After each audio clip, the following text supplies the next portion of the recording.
Hello friends, welcome to हमारा YouTube channel. Friends, हम आज के इस वीडियो में हम देखेंगे इंडियन ज्योग्राफी के सभी इंपॉर्टेंट क्वेश्चन। फ्रेंड्स, आज के इस वीडियो में हम देखेंगे भारत की भौगोलिक स्थिति से रिलेटेड सभी इंपॉर्टेंट क्वेश्चन जो है सोल्व करेंगे। देखिए, मैं ज्योग्राफी से रिलेटेड बहुत सारे वीडियो जो है पहले भी हम आपको दे चुका हूँ। फ्रेंड्स, इंडियन ज्योग्राफी के देखिए कुछ टॉपिक ऐसे होंगे जो अभी हमारे बाकी होंगे, वो इस टेस्ट सीरीज के दौरान हम कंप्लीट कर लेंगे। ठीक है, तो अगर आपने इंडियन ज्योग्राफी का लेक्चर नहीं देखे हैं तो देख लीजिए अच्छे से। हमने डिस्क्रिप्शन बॉक्स में हमने लिंक दे देंगे, आपका क्वेश्चन सॉल्व करने में काफ़ी हेल्प मिलेगी। चलिए फ्रेंड्स, हम लेक्चर को स्टार्ट करते हैं। अक्षांश और देशांतर रेखाएं जो है वो ग्लोब पर खींची गई काल्पनिक रेखा है। अक्षांश रेखाएं जो है ये भूमध्य रेखा पर मतलब इक्वेटर के समानांतर खींची गई काल्पनिक रेखा है। और देशांतर रेखा जो है और उत्तरी ध्रुव और दक्षिणी ध्रुव को मिलाने वाले एक काल्पनिक रेखा है। क्लियर? पहले भी हम डिस्कस कर चुके हैं अच्छे से। भूमध्य रेखा जो है वो पृथ्वी को दो गोलार्ध में बांटती है। हम डिस्कस कर चुके हैं भारत जो है वो मुख्यतः उत्तरी पूर्वी गोलार्ध में स्थित है। इस भाग में स्थित है भारत, उत्तरी पूर्वी गोलार्ध में स्थित है। ठीक है, भारत का मुख्य जो भूभाग जो है वो ध्यान रखिएगा फ्रेंड्स, 8 डिग्री 4 मिनट उत्तरी अक्षांश से लेकर 37 डिग्री 6 मिनट उत्तरी अक्षांश के बीच। और अगर देशांतर की बात करते हैं तो 68 डिग्री 7 मिनट पूर्वी देशांतर से लेकर 97 डिग्री 25 मिनट पूर्वी देशांतर के मध्य जो है वो फैला हुआ है। ठीक है, भारत का भूभाग भी ध्यान रखिएगा फ्रेंड्स, ये आंकड़े बहुत ही इंपॉर्टेंट है और इनसे रिलेटेड डायरेक्ट एग्जाम में क्वेश्चन पूछ लेते हैं। 8 डिग्री से लेकर 37 डिग्री उत्तरी अक्षांश के बीच में 68 डिग्री और 97 डिग्री पूर्वी देशांतर के मध्य जो है भारत फैला हुआ है। क्लियर हुआ फ्रेंड्स? आगे देखिए, पहले भी हम डिस्कस कर चुके हैं जैसे कि दुनिया में ग्रीनविच मीन टाइम के आधार पर ही समय का आकलन किया जाता है। जीएमटी क्या है? देखिए फ्रेंड्स, 0 डिग्री देशांतर रेखा को ही ग्रीनविच मीन टाइम कहा जाता है। जीएमटी का मतलब पृथ्वी का अपने अक्ष का घूमने के लिए जाने वाला समय। पृथ्वी जो है अपने अक्ष पर घूर्णन करती है तो एक चक्कर पूरा करती है मतलब 360 डिग्री घूमती है और हर एक डिग्री पर देशांतर रेखाएं हमें देखने को मिलती है। तो देखिए फ्रेंड्स, पृथ्वी को 1 डिग्री घूमने के लिए कितना समय लगता है? 4 मिनट का समय लगता है। तो 360 डिग्री घूमने के लिए कितना समय लगेगा? 1440 मिनट लगेगा। इसको डिवाइड करते हैं अगर हम 60 से तो देखिए क्या आता है? 24 घंटे आता है। मतलब पृथ्वी को अपने अक्ष पर घूर्णन करने के लिए 24 घंटे लगते हैं। बिल्कुल सही बात है। तो देशांतर रेखाएं जो होती है वो समय का आकलन किया जाता है इसे, और जीएमटी को बेस मानकर किया जाता है। ठीक है, ग्रीनविच मीन टाइम जो है 0 डिग्री देशांतर रेखा, उसको बेस मानकर समय का आकलन किया जाता है। भारत में देखिए समय का आकलन कैसे किया जाता है, चूँकि भारत जो है वो 68 डिग्री देशांतर से लेकर के 97 डिग्री के बीच में स्थित है। तो क्लियर, किसको माना जाएगा बेस? तो ध्यान रखिएगा फ्रेंड्स, 82.5 डिग्री पूर्वी देशांतर जो है उसका उपयोग किया जाता है भारत में समय निर्धारण के लिए। वेरी वेरी इंपॉर्टेंट है ये फ्रेंड्स। देखिए, इंडियन स्टैंडर्ड टाइम जो है IST और 82.5 डिग्री पूर्वी देशांतर का उपयोग करके समय का निर्धारित किया जाता है। एक इम्पॉर्टेंट चीज देखिए आप यहाँ पर, जो IST है इंडियन स्टैंडर्ड टाइम में वो ग्रीनविच मीन टाइम से 5 घंटा 30 मिनट आगे चलती है। कैसे? देखिए, 82.5 में देखिए आप 4 के मल्टीप्लाई कीजिएगा तो 330 मिनट आएगा। 330 को अब अगर डिवाइड करेंगे तो 60 से तो क्या आएगा फ्रेंड्स? देखिए 5 घंटा 30 मिनट। तो मतलब यह हुआ कि GMT ग्रीनविच मीन टाइम से भारत जो है वो 5.5 घंटे आगे चलता है। ये क्लियर हुआ? ये बहुत ही इंपॉर्टेंट है, डायरेक्टली एग्जाम में क्वेश्चन पूछ लिया जाता है यहाँ से। आगे देखिए, जो 82.5 डिग्री पूर्वी देशांतर रेखाएं हैं वो भारत के कितने राज्यों से होकर गुजरती है फ्रेंड्स? 5 राज्यों से होकर गुजरती है। उत्तर प्रदेश, मध्य प्रदेश, छत्तीसगढ़, उड़ीसा और आंध्र प्रदेश। ठीक है, इन 5 राज्यों से होकर के जाती है 82.5 डिग्री पूर्वी देशांतर जो गुजरती है। एग्जाम में क्वेश्चन पूछ लिया जाता है फ्रेंड्स, तो ध्यान रखिएगा। अब देखिए, इक्वेटर है मतलब भूमध्य रेखा जो है उसके उत्तर की तरफ में 23.5 डिग्री उत्तरी अक्षांश रेखा जो है वो क्या कहलाती है? कर्क रेखा कहलाती है। और 23.5 डिग्री दक्षिणी अक्षांश रेखा जो है वो क्या कहलाती है फ्रेंड्स? मकर रेखा कहलाती है।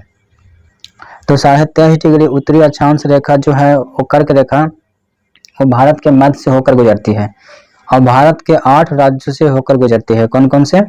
गुजरात, राजस्थान, मध्य प्रदेश, छत्तीसगढ़, झारखंड, पश्चिम बंगाल, त्रिपुरा और मिजोरम। ठीक है फ्रेंड्स, तो चलिए अब हम ये भारत की स्थिति से रिलेटेड हमने देखिए इंपॉर्टेंट पॉइंट डिस्कस किए हैं। अब इससे रिलेटेड सारे क्वेश्चन भी हम सारे सॉल्व कर लेते हैं।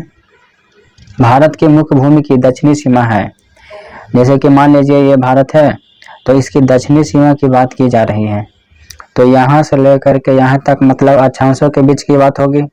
तो यहाँ पर आएगा देखिए 8 डिग्री से लेकर 37 डिग्री के बीच में। तो यहाँ पर देखिए ऑप्शन 8 डिग्री 4 मिनट उत्तरी अक्षांश, सी आंसर बिल्कुल सही हो जाएगा। निम्नलिखित में कौन सा सही नहीं है? भारत का कुल क्षेत्रफल 3.28 मिलियन वर्ग किलोमीटर है, बिल्कुल सही है। देखिए आजकल इस तरीके से एग्जाम में क्वेश्चन पूछ लिया जाता है, मिक्स करके क्वेश्चन पूछा जाता है आजकल। भारत का अक्षांशीय विस्तार जो है वो 8 डिग्री 4 मिनट उत्तर से 37 डिग्री 6 मिनट उत्तर तक है, बिल्कुल सही है। भारत का देशांतरीय विस्तार जो है वो 68 डिग्री 7 मिनट पूर्व से लेकर 97 डिग्री 25 मिनट पूर्व तक है, बिल्कुल सही है ये भी फ्रेंड्स। भारत में राज्यों की संख्या 26 है। भारत में देखिए प्रेजेंट में राज्यों की संख्या कितनी है? 28 है। तो यहाँ पर डी वाला आंसर जो है वो सही नहीं है। कितने केंद्र शासित प्रदेश हैं भी फ्रेंड्स? वर्तमान में 8 हैं। सिक्किम से गुजरने वाला अक्षांश जो है वो निम्न में से किस एक राज्य से होकर गुजरता है? तो फ्रेंड्स जैसे कि आप मैप देख पा रहे होंगे, सिक्किम से होकर गुजरने वाला अक्षांश जो है यहाँ पर देखिए पंजाब, हिमाचल प्रदेश और जम्मू कश्मीर तो ऊपर है गए और राजस्थान से होकर गुजर रहे हैं। तो देखिए क्वेश्चन में यहाँ पर राजस्थान से होकर गुजरता है सिक्किम से गुजरने वाला अक्षांश। क्लियर हुआ? इस तरीके से भी एग्जाम में क्वेश्चन पूछ लिया जाता है। नेक्स्ट क्वेश्चन लेते हैं। कर्क रेखा निम्नलिखित में से किन राज्यों से होकर गुजरती है? देखिए फ्रेंड्स कर्क रेखा गुजरात से होकर गुजरती है, बिल्कुल सही है। छत्तीसगढ़ से भी गुजरती है, उत्तर प्रदेश से नहीं गुजरती है, झारखंड से गुजरती है, बिल्कुल सही है। तो यहाँ पर 1, 2 और 4 जो है वो बिल्कुल सही होगा, मतलब 1, 2 और 4 ए आंसर। कर्क रेखा गुजरती है मध्य प्रदेश से, बिल्कुल गुजरती है। त्रिपुरा से भी गुजरती है, मिजोरम से भी गुजरती है, मिजोरम से भी गुजरती है फ्रेंड्स। देखिए मैंने आपको क्या ट्रिक बताई थी कि मिजोरम को MZ लिखना होगा, जेड सबसे लास्ट में आता है, तो कर्क रेखा सबसे लास्ट में किससे गुजरती है? मिजोरम से। क्लियर हुआ फ्रेंड्स? तो यहाँ पर देखिए इन सभी से होकर गुजरती है फ्रेंड्स कर्क रेखा। कितने भारतीय प्रदेशों से होकर कर्क रेखा जो गुजरती है फ्रेंड्स? कुल 8 राज्यों से होकर गुजरती है फ्रेंड्स कर्क रेखा। नेक्स्ट लेते हैं फ्रेंड्स। निम्न में से भारत का वह राज्य जिससे कर्क रेखा होकर गुजरती है? जम्मू कश्मीर से नहीं गुजरती है, हिमाचल प्रदेश से भी नहीं गुजरती है, बिहार से भी नहीं गुजरती है, झारखंड से गुजरती है। कौन सा महत्वपूर्ण अक्षांश भारत को 2 लगभग बराबर भागों में विभाजित करता है?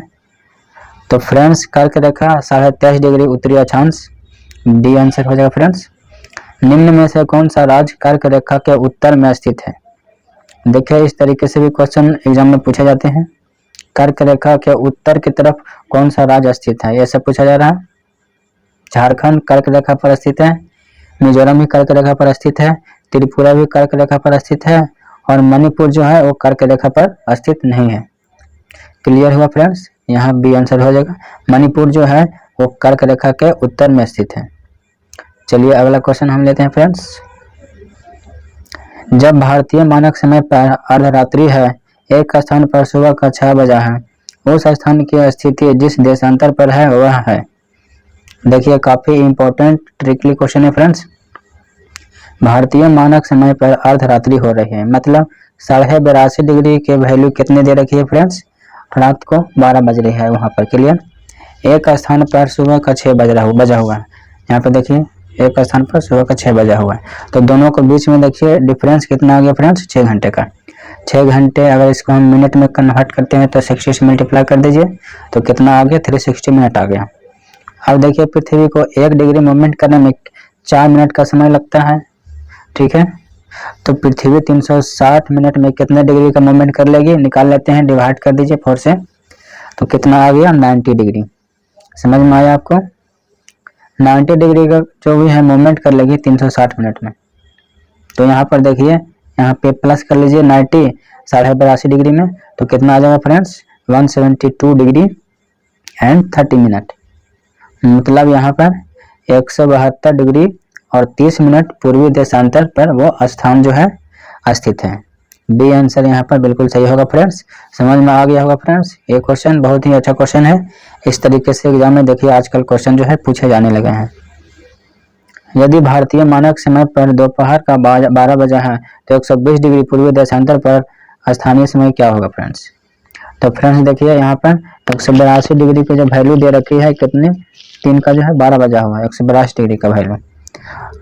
तो देखिए यहाँ पे 120 में हम क्या करते हैं 82.5 डिग्री माइनस कर देते हैं, तो यहाँ पे कितना आ जाएगा 37.5 डिग्री का दोनों के बीच का डिफरेंस आ जाएगा फ्रेंड्स।